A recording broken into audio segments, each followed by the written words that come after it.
What do you have? You got a watch? No. This is Stanton Friedman. I'm a nuclear physicist with a very strong interest in flying saucers. I'm in Kansas City, Missouri on July 24th, 1991. I'm here to do an interview with Gerald Anderson, a very important witness with regard to the recovery of a crashed flying saucer in New Mexico in July 1947. We have just had a visit with a polygraph examiner who says he has seen no evidence of deception. This is after spending several hours with myself and Gerald, mostly with Gerald. A full report will be forthcoming.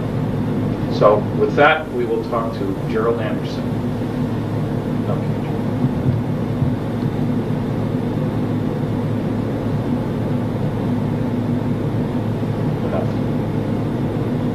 You state your name, please. My name is Gerald Anderson. Where were you born and when? I was born October 4th, 1941, in Indianapolis, Indiana. Okay, and give me a summary of what happened in 1947 with regard to a crashed flying saucer in New Mexico. Well, we had just moved to Albuquerque, New Mexico on July 4th, 1947. This was approximately the day before we went out on the plains of San Augustine with my Uncle Ted, my cousin Victor, my father, my brother Glenn, and myself. We drove down to the plains of San Augustine, which is west of Socorro, New Mexico, in the Magdalena Daddle area, and we were down there looking for banded and moss agate, which, according to my Uncle Ted and my cousin Victor, was prevalent in the area. My brother being an amateur rock hound and wanted to get some of this, and it was a way of showing us around the area, and they had relatives down in Magdalena that they wanted to introduce us to. And so we had gone down there, and we got down in the Horse Springs area and had driven off onto the plains down an old rutted road for a mile or so, and seemed like a long ways. We parked the car, got out of the car, and walked down a hillside, the semi-forested, I guess you could say. It had pinon trees and scrub oak and stuff like that on it. And we'd walked, well, not scrub oak, but cedar, and walked down the hillside into an arroyo, a dry wash, and then walked south down a dry wash toward where the agates were supposed to be at. And as we came around a bend in the arroyo that had pinon and cedar trees growing on it, we were able to see farther ahead down the arroyo, and on the next ridge line there was a large silver disc-shaped object was embedded in the side of the ridge line, and there was debris and wreckage and stuff strewn about the area, but mainly this thing was intact. I would estimate its size from an adult perspective to be something like 35 feet in diameter. I've heard other people who were there say they thought it was like 50 feet, but as an adult I would say about 35 feet in diameter, quite large. When we got up to it, there were 4 bodies there, not human. There was 2 of them who were obviously dead.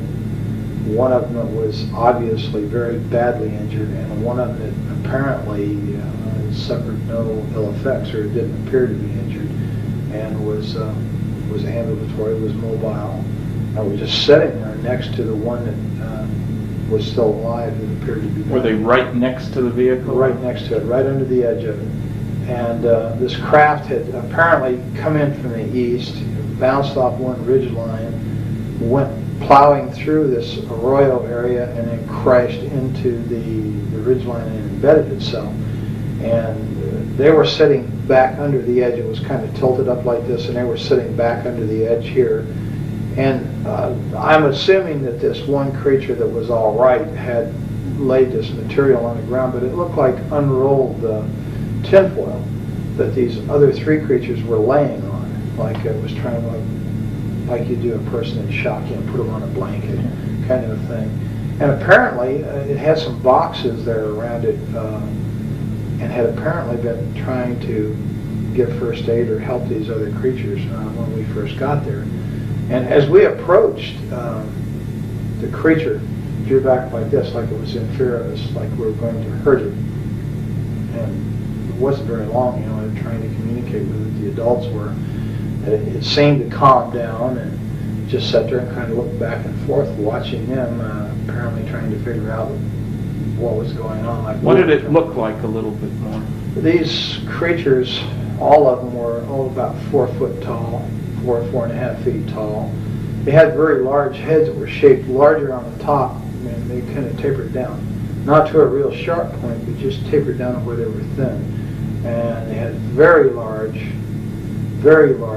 oval-shaped or almond-shaped, I guess you could say, black eyes. They were so shiny, they had almost a bluish tint to them when the light reflected off of them. Their skin coloration, I think the best way I could describe that is kind of a bluish tinted milky white. It looked like someone in shock. And the ones that were laying on the ground were really looked more that way, more blue, How about ears, nose, mouth? No, there was no visible ears on the creatures, except like if you was just to cover your ear like this, to where there was just a rise there and then a hole, without your earlobe and the rest of the ear there. How about nose? It was the nose was very small, almost imperceptible, and just like 2 holes straight in, and the lips were just a straight line. It was like a cut, and you couldn't see any visible lips like we have. It was just a slit, and what it hair never color? made a sound. Pardon? What hair color? There was no hair. They were completely bald. And no sounds? I never heard a sound one, not out of any of the creatures, including the one that was... Did you see fingers? Yeah, they had fingers like this. They didn't have a little finger. They just had the thumb, had 3 extra digits, except the center digit was longer, and the other 2 were about the same size. They were very long and slender. They looked very delicate, and I've made the statement before, and I'll make it again. I think they would have made excellent violinists because of the structure of their hands. They were wearing one-piece suits. All of them were dressed exactly the same, and it was sort of a real shiny, silverish gray color. No zippers, buttons? No, I saw no zippers, no buttons. Insignia? No insignias. The only thing that was different, they all had this, but the only thing that was different from the silvery gray thing suit was that down like the seam on it, like it was a seam on the shoulder, and around the collar it was trimmed in what appeared to be maroon, like cording. Then the suits were continuous with their footgear. You could see right about this area down, it seemed to be less pliable than it was up here, like this was a stiffer area, like it with boots or shoes or something. But they were all dressed exactly the same. Okay, so you and your family are talking back and forth, wondering what was going on. What did your family say? I mean, did anybody say anything? Yeah, my brother, one of the first remarks I heard he made was, that's a goddamn spaceship.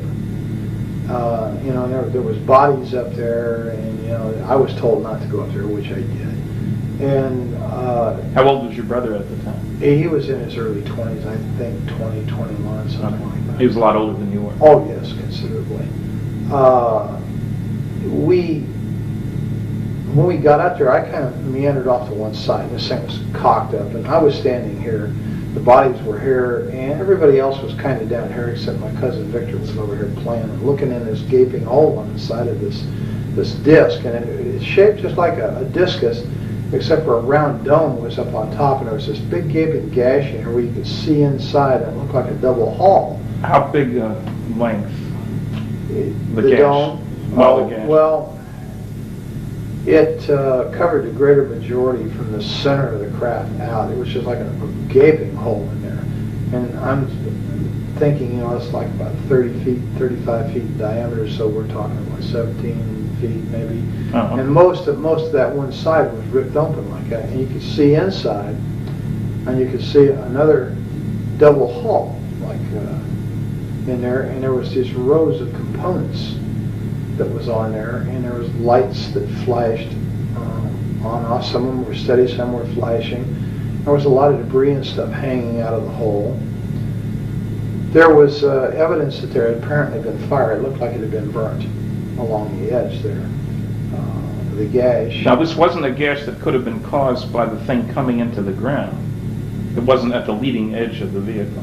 No, no, this was in the side, like, it almost appeared, it was elliptical. It almost appeared as if something the same shape as the disc we were looking at had hit that same, you know, had hit the disc and left an imprint that pretty closely approximated the outside diameter of the disc itself. And it appeared to be caved inward. Okay. And kind of like, you'd hit it like this and just crumpled and caved in and ripped it open. Okay, so you're there, you take all this and everybody's mystified. What were the circumstances outside? Hot, cold? Very, very hot. Well, to me, being the first time in New Mexico and coming from back east, that dry heat was just like being inside of an oven. It was unbelievable to me. And that was the odd part about this thing. The closer you got to it, the cooler it was. And standing under it in the shade there, next to these creatures' bodies, it was like refrigerated air conditioning. And did you feel air coming out of this thing? Or? No, it was just like it was ambient. And I remember reaching up and putting my hand on the side of it, and I think I was afraid it was going to hit my head because there was enough room for me as a small child, you know. I was approximately the same size as these creatures to walk up under there and stand there, but I kind of did like that and put my hand up against this thing. What did it feel like? It was ice cold. It felt like it just came out of a freezer. Was it smooth? Was it rough? It was very smooth. It had a very smooth texture to it. It was obviously made out of metal. It was very solid, and it was very cold, ice cold. And there was a smell in the area. It smelled volatile, acrid, like acetone. And that seemed to be coming out of that gash, that smell. But the closer you got to this thing, the cooler it was. So I kind of remained there, and I guess that while they were over here, my father and my Uncle Ted and my brother, and Uncle Ted was trying to talk to this thing in Spanish, and of course it didn't understand a word he said. And Dad tried to talk to it, and then they tried, sign language, and that didn't work. And I don't know, for some reason, I just, I reached down and touched it, this one that was laying next to me. And when I touched it, I realized, I jumped back. It scared me and startled me because I suddenly realized that these weren't dolls. I thought they were plastic dolls. And I was still in my mind, these are moving dolls. Until I touched it, and I realized, this was a dead thing. I'd seen dead relatives before, and I unfortunately had made the mistake one time of touching a relative that was in a casket, and I just knew this is a dead thing. And it scared me, and I ran around behind my father and my uncle, and this thing was sitting there on the ground, and it kept looking back and forth, and it just had its hands like it's in its lap, and it just kept looking back and forth between the three of them, and like it was trying to understand. And all of a sudden it just turned and looked right straight at me between my Uncle Ted and myself. And this is when there was just like an explosion of things in my head, things I started feeling just terrible depression, loneliness, and fear, and just awful feelings that just suddenly burst into my mind. And I don't know if that meant that it was communicating with me and I was the only one there I could communicate with because I was a kid. I don't know. I turned and ran, and I ran across the arroyo and up on the area that it had bounced off of during the crash, and was just standing there looking down at the scene, and my family, and off in the distance I could see cattle grazing, and I could see a windmill, and I could see dust trails out on the plains out there. And I was there for a little while, and then I came back down, and I guess we were there, Victor was when I got back down there, Victor was up in the crack, and Ted yelled at him to get out of there, and Glenn went over and grabbed him by the belt and jerked him off. That's your brother? Yeah. And jerked him off and said, "Get out of there, you could cause this thing to explode and kill us all," and then of course he went prowling around in there. I was kind of standing off to one side looking. That's why I knew that I could look off these rocks that I was standing on right into this thing. That's why I knew, about the lights and the components and stuff. And then, I heard other people talking, and I turned, and there was a group of people coming up the arroyo from out on the plains from the south. They had come up there, and of course they walked up and was talking. And how many? There was an older man and 5 younger students. Boys, girls? There was 3 boys and 2 girls, and they were all, introducing, talking to my father and my uncle and my brother. And what did the older one look like? The man. leader of this group, Yeah. the man, he was a very tall man, very big man. He was wearing a pith helmet when he first came up, one of those kind of explorer helmets. And he was bald, and I know that because he had taken it off, and he had done this, a couple times with a handkerchief and put it back on. He was a balding man, and he had a round face. He was very ruddy complected. He's a big man, and he apparently was a doctor because they kept calling him doctor. And as I understand it, was an archaeological group that was out there on some kind of summer thing, and they talked, and he apparently was able to speak several foreign languages, and he tried to talk to this creature several times in different languages, again to no avail. How did he happen to be there? Had he seen the thing? Well, they claimed that they said they saw this thing come down the night before, flaming, and they thought it was a meteorite.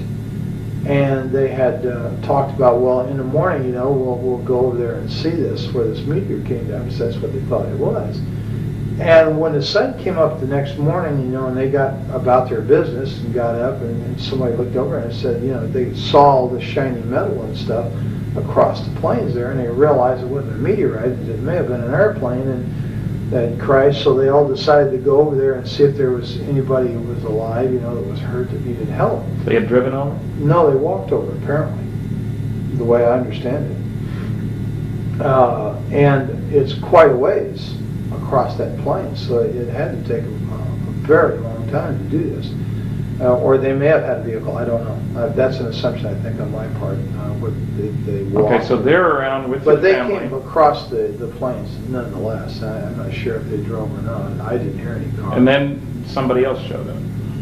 Yeah, they were down there just 15, maybe 20 minutes at tops, and they were picking up things, some of the students, and this Dr. Buskirk, that they called him, this one girl went up and said, "Look, doctor, wouldn't this make a beautiful ring?" And she was holding what looked like a red rod, or a red tube of some kind. It was kind of a silvery red. And he kind of snapped at her, and "Put that down, Agnes. You don't know what that is. I think it hurts you. Just don't pick this stuff up." And she kind of said, "Well, yeah, okay, doctor." And then he went back to what he was doing, and she walked away and put it in her pocket. And a lot of them were doing this, sort of picking up things and feeling things. I was picking up things and feeling things. There was all kinds of material, metal, and stuff laying around. Then we heard it. We all heard it. A sound of a motor coming like a truck. And I went back up the incline there to the ridge line, and I could see out there, and there was a truck coming up. It was an old pickup truck. It was sort of a beige color or a tan colored thing, and it had a whip antenna on it.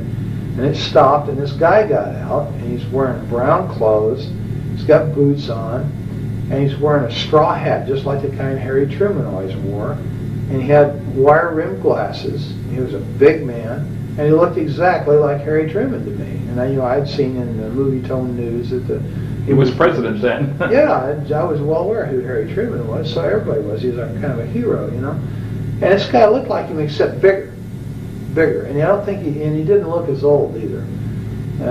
His hair was kind of light gray, and he walked over there, and they got to talking, with everybody, and he told them that he worked out on the plains out there, and that he made maps, and that he had seen the wreckage from out there on the plains, and he saw the people, and he thought it was a plane wreck, and just something was going on. And he came over there to see.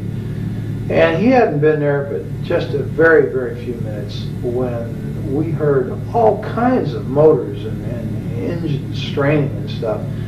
And here comes a military car with a big white star on the side of it, followed by a 6x, which is a military truck with a kind of a canvas wagon type canvas thing over it, and it's full of soldiers. They've got guns, and right behind that was what we call a 4x, which is like a medium-sized Jeep truck situation, and it had two big high whip antennas, all kinds of radio gear in the back, and a guy back there with earphones and stuff on, and he's, you know, working these radios, and they all pulled up and stopped.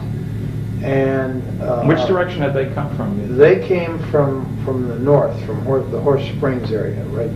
So they could have come off the highway there. Oh yeah, I'm sure that's exactly how they got there. They come off the highway the same way we did.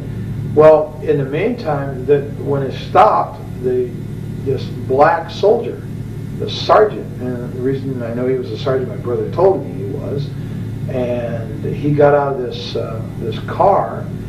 And then a guy got out on the other side, and Glenn said he was a captain. He told me later he was a captain. And this guy had orange-red hair. And all the soldiers then came running over there, pointing guns at people, and telling them, get away, get away, get away, you know.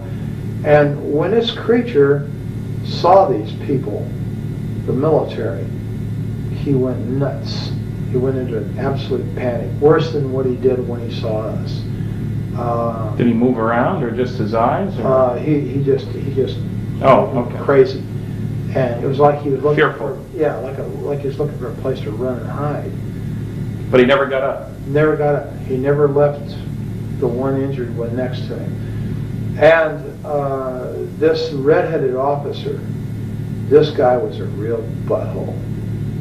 He made all the threats. He threatened to have people shot if they didn't move away. To everybody? Oh yeah, get away, get away! You know, we'll shoot, get away from there, this is a military secret, you know, just screaming and hollering. And he told my uncle and my father that if they didn't want to spend the rest of their life in prison, they would never say anything about what they saw there. If they ever wanted to see us kids again, they'd take the kids away, and they'd never see the kids, you know, meaning me and Victor. That we'd better keep our mouths shut. If we did not, this is what was going to happen. They were threatening people and pushing people, and the students as well. And Dr. Oh yeah, they were hustling everybody. And one of the soldiers pushed my uncle. He had a rifle, I guess, and he shoved him back like that. Well, that was something you don't do to my Uncle Ted. Ted had a violent temper, and he grabbed the rifle and reached over top and smacked this guy and dropped him right there. And Ted had dropped, fight had dropped with a hat. This guy's a cowboy. He'll hit you in a minute. And of course, when he did that, there was bolts opened, and I guess cocking. You know, they were cocking their rifles. They were pointing guns at people, and everybody, Buskirk and Glenn and Dad, grabbed him, you know, pulled him back and got him away. Don't, man, they're going to shoot. Don't do that. You know, trying to stop this. And I think we came very close to having someone shot. Then they really started threatening, you know, and they interviewed. Well, did the redhead do all the talking pretty much too? Pretty much, except once in a while the sergeant would chime in and make statements like that to other people in response to the redhead. But mainly it was the redheaded. Was there a name tag? Yes, there was, and his name was Armstrong. And I'm not sure if I know that from having read it or know that from remembering it, now being able to read it in my memory, or if someone said that to me. But his name was Armstrong, was right here on his uniform. Now, they chased you guys away pretty quick. Yeah, they did.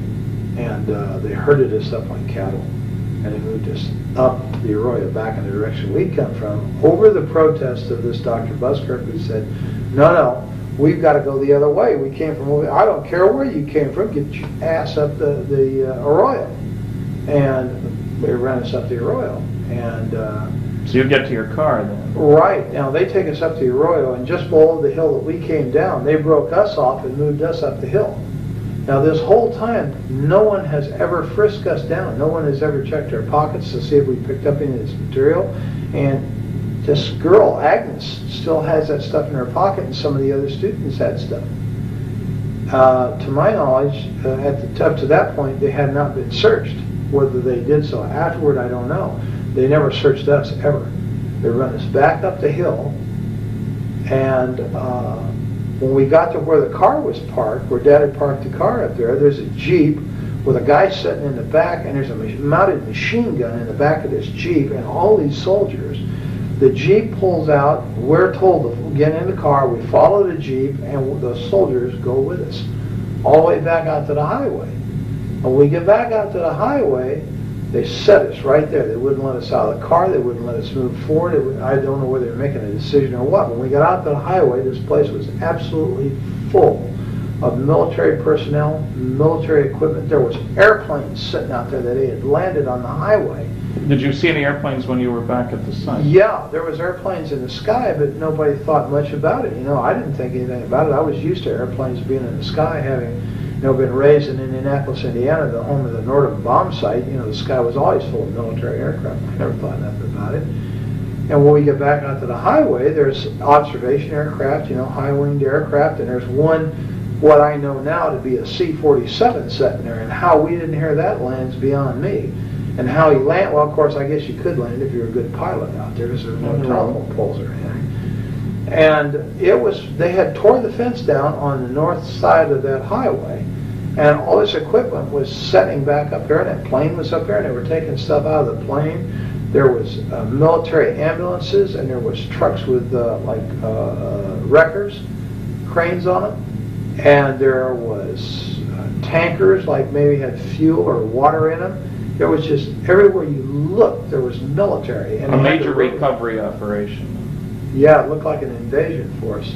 It really did. And they were all wearing these light khaki uniforms. They didn't look like, olive drabs. They were light khaki, and they all had the same patch over there, that kind of blue funny patch with the circles on it was on their shoulder.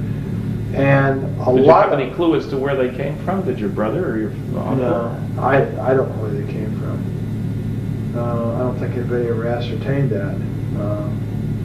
There were a lot of them had MP patches, and some of them were wearing nightsticks off of these webbed utility belts. They had nightsticks, and they had 45s and holsters, the automatics in the full holster. And these were the people who were given most of the orders. They had the road barricaded off out there, and we sat there for a very long time, and we were getting thirsty and everything, and we asked, if we could go back to Horse Springs and get some water. Oh, no, you can't go through there. And right after that, they said, no, you just turn around and you head out of here now, and you go to Socorro, and this is the redhead again, you keep your mouth shut, you just keep going, and don't look back. Well, so we drove away, and Dad and I said, hell with it, we'll go to Magdalena, we'll get water in Magdalena, because that's where John Trujillo lived, their relative of Ted. And so as we drove away, I was looking out the back window, and I could see Dr. Buskirk and these kids, and that guy that got out of the pickup was standing there, and this Dr. Buskirk was doing just like this in this red-headed officer's face, and he kept pointing back behind him. And I guess that meant, we got to go back that way, and he was fed up with this guy or something. He was shaking his finger in his face while they were yelling at each other. And that's pretty much the last I saw of the whole situation. I don't know what happened after that, because we just kept going. Did you get home before dark? Oh, yeah, it was before dark. Of course, it was in the summertime, so it didn't get dark until way late. And we stopped in Magdalena very briefly, and then just kept going. And the adults were really funny. They were really scared. And I had very rarely, well, of course I didn't know him that well, but over the years I knew that Ted was not much of a disciplinarian. He really didn't discipline the kids that much. But he really knocked the fire out of little Victor. Victor wanted to talk about what we just saw. And Ted kept telling him, shut up, don't talk about it. Nobody's talking about this. Finally, he just turned around and knocked the living hell out of Victor for shooting his mouth off. Did Ted work at Sandia then? Yes, he did. He did something out there in the technical area. I don't know. Had a clearance? Yes. And later, your dad worked out at Sandia? Yes, he did in security. And he worked there for years. Until he retired? Until he retired. And Dad had some very high clearances. Okay. When we got home, Mom was over at Uncle Ted's house, and Mom perceived instantly that something was wrong. I said, "What's wrong, Glenn?" He's like, and then they decided to tell him. Well, when they did, then of course Isabel, "Oh my God, you saw demons, you saw the devil," because Isabel was Ted's wife? Ted's wife is a devoutly religious Catholic person who thinks anything that isn't a vision of, say, the Virgin Mary or Jesus is quote-unquote demons, and that's what we saw. And of course Ted, oh God, he just put her off. And we really never talked about it much in the family because of the reaction it got. And my dad was really afraid, and so was Ted. And Glenn especially, because Glenn made the statement about when he first saw the military, he told my father, he said, and Ted and everybody there, "Don't let them son of bitches know I'm a Marine. Don't let them know." And of course nobody did, and he was in civilian clothes, so he had a pair of blue jeans on, and he was in civilian clothes, so he didn't look like military, or I'm sure his ass had been in real trouble. And they never checked. They just assumed, I guess, that we were. Did they ask your names? Oh yeah, they took our names. They got all that from my dad, and my brother just very cursory, just hard to talk to him at all. He let Dad and Ted do most of the talking, which was pretty smart, I think, under the circumstances. And of course, they never really asked me any questions at all. You were just a kid. Yeah, I was just a kid. And well, you first went public with this. Now, let's first square away. All the other four that you were with are dead. Yes. It's been some time. Yeah, my brother died of a heart attack in Mexico City. My dad died of a heart attack in '78. And Ted and Victor were killed in an automobile accident in the mid-'60s, and I assume it was '65. Right now, there's a strange diary that's turned up. How did that happen? Well, when I went to my father's funeral in 1978, a lot of Dad's personal belongings were given to us boys. You didn't live in the area at the time. Oh no, You'd gone off to the military. I've been in the military, and subsequently, on return to the military, moved to Colorado immediately. And your dad had remarried a couple of times, and oh yeah, this was so Dad was on his third wife, and his personal belongings and stuff, were kind of given to my two brothers and myself. And my cousin Valley Jean was there at the funeral. That's Ted's daughter. Yes. And she came up and was talking to me, and she said, "Here, you were there, you need to have this too." And she handed me these photocopies. And at first, I thought, well, what is this, Dad's diary? She said, "No, it's my dad's diary, but you were there, you need to have this." And then it dawned on me what I was looking at, and because I read a little bit of it. And so I said, yeah, okay, and I didn't want to talk about it at the funeral because Roz's side of the family, God bless her. That's your dad's third wife. God bless her, I loved her.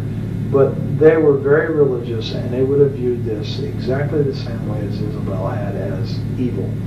And I really didn't want to have any problems with them, we were kind of on shaky terms. We didn't see eye to eye religiously, so we're not quite good. Well, you're active in religion now, aren't you? Oh, yes. You're a deacon in the Episcopal Church? Right.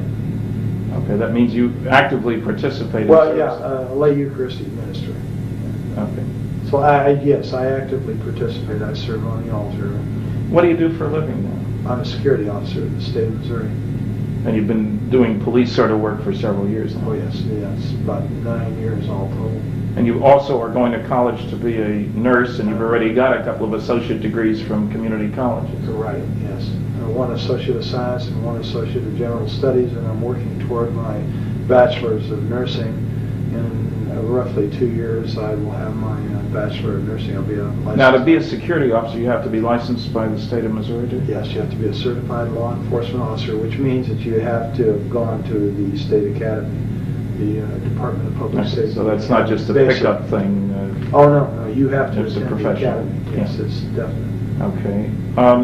And you have to work for the state under these conditions you have to not only be certified, but you have to have prior law enforcement experience. Now, when we get back to the diary for just a minute,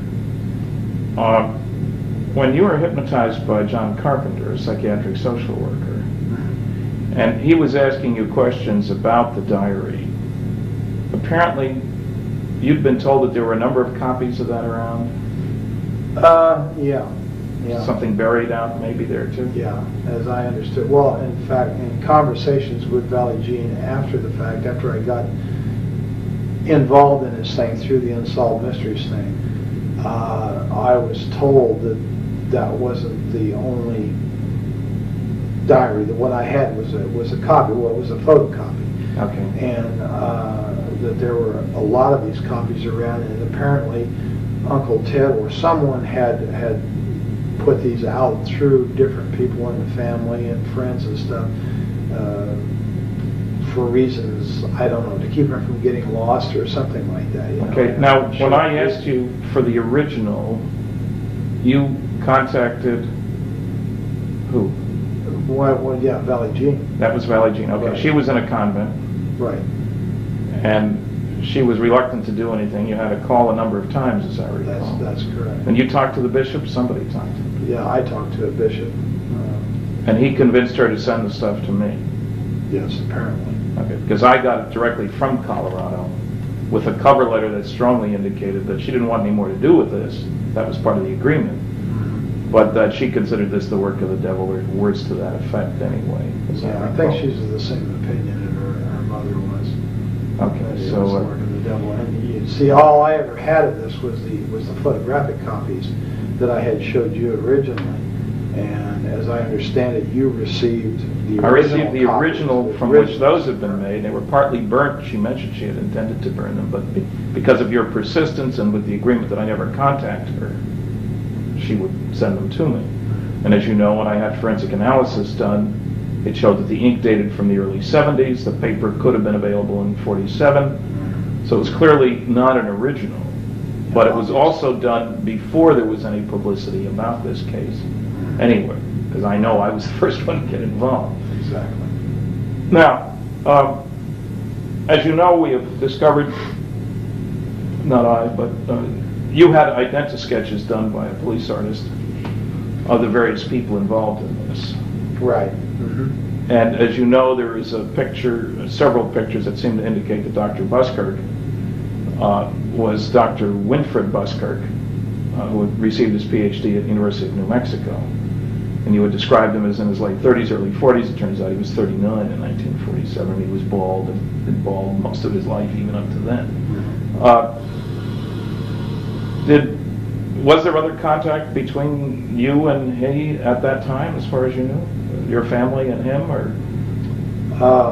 I don't know. Okay, not to your knowledge. Not to my knowledge. I don't believe my dad had ever contacted him. There's a possibility that Ted may have, and I'm not sure why. I think Valley Jean had alluded to the fact that Ted had been in contact with him, and that they had corresponded and this kind of thing. But as far as any personal knowledge of it, no. Okay, now you didn't tell your story really until the Unsolved Mysteries program was rerun in January of 1990?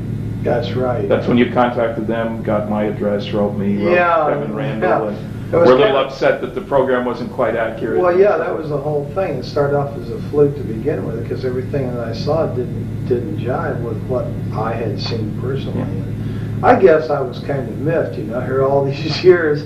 I had been primarily forced, by not only by others, but by, my own sense of survival to keep my mouth shut. And wow, here it is, it's on TV, and he got it wrong. And so, I just impulsively called the number and told the lady, wait a minute, that whole thing was wrong.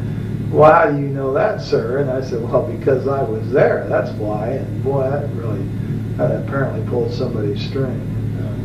Yeah, and the key thing that was wrong, of course, there were a few mistakes in an otherwise excellent program, was that they had that, the Barney Barnett, the civil engineer story, over near Corona, and you knew that it was over in the plains. Right. There's a lot more. Well, yeah, and then the fact that the thing looked like a tin flat hat or a tin top hat, and it didn't. It was disc shape, and Barney Barnett, or whoever the guy in the truck was, did not drive right up to it on a road. It wasn't parked conveniently next to a thoroughfare, you know. Right. And it was just things like that. And I don't know. I just, for some reason, I thought, well, you know, geez, look. It's already public. Yeah, the story's out, and let's get it right, you know. Of course, I don't think I realized at the time, you know, how involved this was going to be, but what kind of response? You live and learn. Now, I got you together with John Carpenter, the psychiatric social worker, and you guys had several sessions, and then we flew out to the site. You're reasonably convinced now that the second time around out there we did find the exact location. Yeah, the first time in, you know, it was like 43 years. And we're in a helicopter, which I would never... I was in the air this time, and the last time I was underground. And so, you know, the landmarks were a little confusing. I was positive I was in the right place. But until we actually got on the ground, John and I, and retraced the route in there that we had come in the car, I wasn't absolutely sure. There was two ridge lines there, and I wasn't really sure of which one it was. And I had the feeling that the first one that I had pointed out was the correct one, but once I went in on the ground on foot with John, I knew instantly that it wasn't that one, it was the other one, and I'm absolutely positive that that's where I was at. There's no question in my mind. And you will recall that you described the woman who sold you the pop on the way in? Right. And we found the older woman there who said that was exactly what she looked like. That's right. And I'll never forget that lady because I had it with the heat. I'm telling you. Backseat of that 40 Plymouth, down those dirty old roads and stuff, and for mile after mile. And of course, my dad was one of these kind of people. When he got in a car, it was point A to point B nonstop. I don't know why. He just never stopped to smell the roses along the way. And so, you know, I was pretty sad shape, and yeah, I remember that lady quite well. What kind of response have you had? You went public. I mean, John talked to a newsman. You both talked. He called me. In the Springfield newspaper, paper carried a very straight, very large article, and that got spread around by lots of people. So suddenly you're a celebrity, if you will. What kind of reaction from the people who knew you on campus where you worked, your friends? Oh, very, very few negativists. There's the noisy negativist, you know. We have those. But in general, generally supportive. 99% of the people were incredibly supportive. Only one professor at the university was of the negativist type that was vocal about it. Everybody else is just 100% supportive. The majority of these people are absolutely convinced, even without this story, that extraterrestrial life forms exist and that the people are flying around out there and moving between systems and stuff. And it's just an unbelievable amount of support. You didn't lose your job? Oh, no. Your boss didn't give you a hard time? Absolutely not. In fact, I think I can publicly say that my boss is extremely supportive because he is a avid ufologist himself. He is fascinated by the subject, and you won't have any problem convincing him either. And my boss has a master's degree. He's not someone that's untrained observer that's given to hallucination. Most of the people who are the most supportive of me are people with very high educations, very, very solid educations, very solid, upstanding degree people, not given to hallucination. You attended a UFO conference with John Carpenter, and he gave a paper, I guess, and introduced you. Sure did. And you've got a response from that audience too. Yeah, 100% supportive. I was quite relieved and made very, very welcome. And, well, you've been interviewed by a number of other people. Linda Howe, working on a documentary and so forth, seems to have bought the story. Now, how much contact did you have with Kevin Randall? A very brief telephone call. I came home from work one day and there was a message on my answering machine, and as you well know, I have a tendency to be hard to get a hold of. Yes. And he'd left his number, and of course I had his address and yours, and I had sent cards to both of you and something to the effect, if you want to know what really happened out there, call me. Yeah. And he had called and I wasn't there, and he had left his number, so I returned his call. Now, I talked to him very briefly, primarily because I didn't like the man's attitude. I don't feel comfortable with people who call other people liars and charlatans and phonies and say that they rig their research to make it come out the way they want. And when someone starts telling me this kind of thing, then the first thing I want to do is I want to get away from them, and this is exactly what I did. Now, I understand that this man claims that I talked to him for 2 hours and that he has a 2-hour tape of one contradiction after another of me, and that's not quite true. Okay, there's been no other contact with him? No other contact. I won't give the man the time of day. And has any other investigator, any of the noisy negativists approached you directly? No, none at all. The only other investigator is you yourself, or Don Berliner, and Bob Bigelow, and John Carpenter. Okay. And of course, you're quite familiar with our involvement. And you agree that on that first trip to the plains, it was you, I, Bob Bigelow, and a pilot in the helicopter? Yeah, Joe Channing, the pilot, was in the front seat on the left side. I was in the front seat on the right side. You were directly behind me. No. You were directly behind the pilot on the left side, and Bob Bigelow was directly behind me on the passenger side. Right, and then we met up eventually with Don Berliner and John Carpenter, and we spent the next 3 days They together. drove to Daddle. They drove the Jeeps and stuff to Daddle, and were waiting for us at Daddle when we landed in the highway island out there. Right, and as you recall, where did we refuel the helicopter? Springerdale, Arizona. Because it's not far to Arizona, that's the Oh, point. no, it was just a matter of a few minutes, actually. 25 minutes maybe at the max, west of where we were located. All right, I think we may pick this up another time, but I think that'll do us for now. I really appreciate the time and trouble and effort and all the rest of that, and on to bigger and better things.